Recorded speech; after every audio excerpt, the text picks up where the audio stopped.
जी आपकी स्थिति सोचकर मैं आज मुझे एक तरह से दया आ रही है। आलोक जी, इतना मुश्किल मुद्दा है। आलोक जी बताइए, और आपको टीएमसी पर हमला कैसे करें, बीजेपी पर हमला कैसे करें, इंडिया गठबंधन का क्या होगा, एसआईआर की प्रक्रिया पर आपका स्टैंड तो क्लियर रहा है, लेकिन बंगाल में आकर आप फंस जाते हैं। आलोक जी, सच है ना? देखिए मानक जी, सबसे पहले तो मैं आपकी दया को पूरी तरह से अस्वीकार करता हूं और वापस आप ही को दे देता हूं। नहीं, दया को सहयोग समझ पहले चीज, कौन कौन दया में है, दया को सहयोग समझ, कौन कौन दया में है वो टॉपिक डेविएट, मैं फिर वो टॉपिक डेविएट हो जाएगा। मीडिया में कौन कौन दया पे है, छोड़ देते हैं उस चीज को, वापस आते हैं।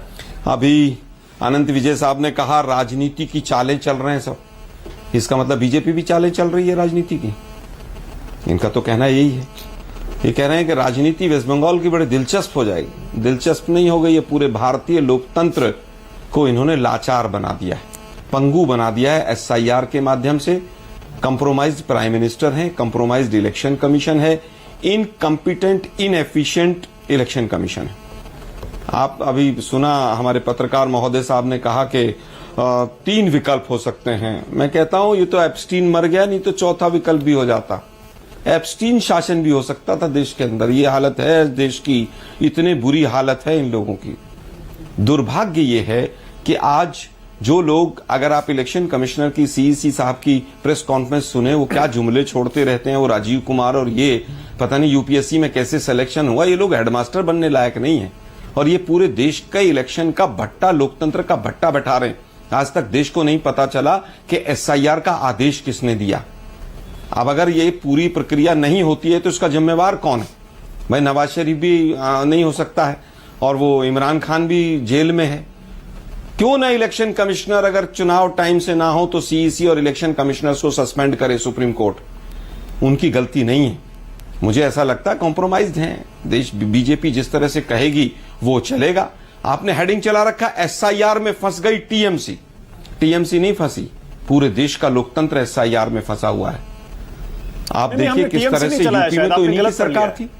नहीं, हमने नहीं, एसआईआर में फंस गई टीएमसी, ऊपर चल रहा है। राइट, नहीं सिर्फ टीएमसी नहीं फंसी है, बाकी फंसा तो पूरा चुनाव ही है। मतलब आप लोग भी टीएमसी को बदनाम कर लो, इलेक्शन कमीशन से सवाल मत पूछो। पूरे पैनल में एक आदमी ने कहा कि सवाल इलेक्शन कमीशन से पूछे जब से एसआईआर शुरू हुई है। आप भी कैसी बात करते हैं? प्रभु सुनो ना, आपके साथ आवाज में आवाज मिला के सारे सवाल पूछे हमने। प्रभु सुनो, हो सकता मुझे आवाज ना आई हो भाई। आसाम में क्यों नहीं कराया इन्होंने एसआईआर? वहां तो दोनों सरकार, ट्रिपल इंजन, डबल इंजन, सारे इंजन के इंजन टकरा रहे थे। यूपी में स्टेट इलेक्शन कमीशन और सेंट्रल इलेक्शन कमीशन की वोटर लिस्ट में 4.5 करोड़ वोटर्स का डिफरेंस है। आपने भी डिबेट की, 3.25 करोड़ नाम कट गए, लगभग 65 से 70 हजार नाम एक विधानसभा पे कट गए, और एसआईआर का झुंझुना लेकर हम सरकारें बना रहे हैं। दुर्भाग्य यह है कि आज वैसे तो इलेक्शन की कोई जरूरत नहीं मानक जी, इलेक्शन नहीं होना चाहिए। बड़ी मुश्किल से देश को एक नॉन बायोलॉजिकल महामानव के रूप में 56 इंच का प्रधानमंत्री मिला। क्यों हारते हारते थक गए क्या लोग जी? देशद्रोही हैं आप, हार के थक गए आप कह रहे हैं चुनावी मत करो। तरह से इलेक्शन, अरे भाई कांग्रेस ना तो पहले थकी थी ना आज थकी है। कांग्रेस लोकतंत्र के लिए लड़ रही है। तो एक काम करिए ना फिर आलोक जी, अब सही मुद्दे पर आइए। अब आइए असल मुद्दों पर। अभी तो आपने आसान बॉल पर मार लिया, चौका छक्का जो भी मारना था। अब आइए और बताइए, राष्ट्रपति शासन लगा तो मंजूर होगा या नहीं? एसआईआर की प्रक्रिया बंगाल में कौन रुकवा रहा है बताइए? टीएमसी रुकवा रही है या इलेक्शन कमीशन जानबूझ के फंसा रहा है? बोलिए। देखिए भाई, इलेक्शन कमीशन अगर एसआईआर कर ही नहीं सकता किसी राज्य में, तो अनाउंस काहे को किया था भाई इन्होंने? अगर आप इतने इनएफिशिएंट हैं कि सुप्रीम कोर्ट की फटकार के बाद भी आप नहीं कर पा रहे हैं। अब हालत यह है कि पहले तो मास्टरों को लगा दिया, पढ़ाना वढ़ाना छोड़ दो, बस एसआईआर पे लग जाओ। अब जजों को भी बुला लिया, न्यायालय के बाहर बुलडोजर खड़ा कर दो और तुम एसआईआर पे लग जाओ। ये तो शुक्र है, मतलब ये इलेक्शन कमीशन जो है वो यूथ कांग्रेस के लड़कों को ढूंढने नहीं जा रहा है। मतलब कौन क्या काम करेगा इस देश में? कहां देश को पहुंचा दिया है इन्होंने। यूथ कांग्रेस की टी शर्ट ढूंढने कहीं इलेक्शन कमीशन ना लग जाए अब। अरे अच्छा, आपको क्या लग रहा है आलोक जी? देश में आपको क्या लग रहा है, टाइम से हो पाएगी पूरी प्रक्रिया, नहीं हो पाएगी? देखिए मुझे लगता है पहली चीज, 2 सवाल हैं। प्रक्रिया ठीक से हो पाएगी कि नहीं? बिल्कुल नहीं होगी। टाइम से हो पाएगी कि नहीं हो पाएगी, इलेक्शन कमीशन और बीजेपी बता सकते हैं। यही दोनों हाथ मिलाए हुए एक दूसरे से जुगलबंदी है। इलेक्शन कमीशन से सवाल करो तो बीजेपी जवाब देने आ जाती है, बीजेपी से सवाल करो तो इलेक्शन कमीशन जवाब देने आ जाता है। कंप्रोमाइज्ड हैं दोनों आपस में। आलोक जी, राष्ट्रपति शासन लगा तो आपका स्टैंड क्या होगा? आपने कहा 7 की जगह, एक मिनट, अंतिम बात कह रहा हूं कि 7 की जगह 4 फेज में करा लीजिए। ओके, बिल्कुल नहीं होगा। मोदी जी जितने फेज में चाहेंगे उतने में होगा। मोदी जी को भी पंडित नेहरू को हो सकता है गालियां देनी बची हो सकता है दीदी ओ दीदी कहना बचा हो, एक्ट ऑफ फ्रॉड कहना बचा हो मोदी जी को। अरे भाई, देश के प्रधानमंत्री हैं आप, क्या कर रहे हैं? आपने पूरे देश का माहौल बना दिया। हाँ, तो राष्ट्रपति शासन लगा तो मंजूर करेंगे या नहीं करेंगे? विरोध करेंगे या सपोर्ट करेंगे? देखिए, अगर सुप्रीम कोर्ट का नहीं, कांग्रेस का सपोर्ट करना या कांग्रेस के कहने से या ना कहने से तो राष्ट्रपति शासन लगना नहीं। हाँ।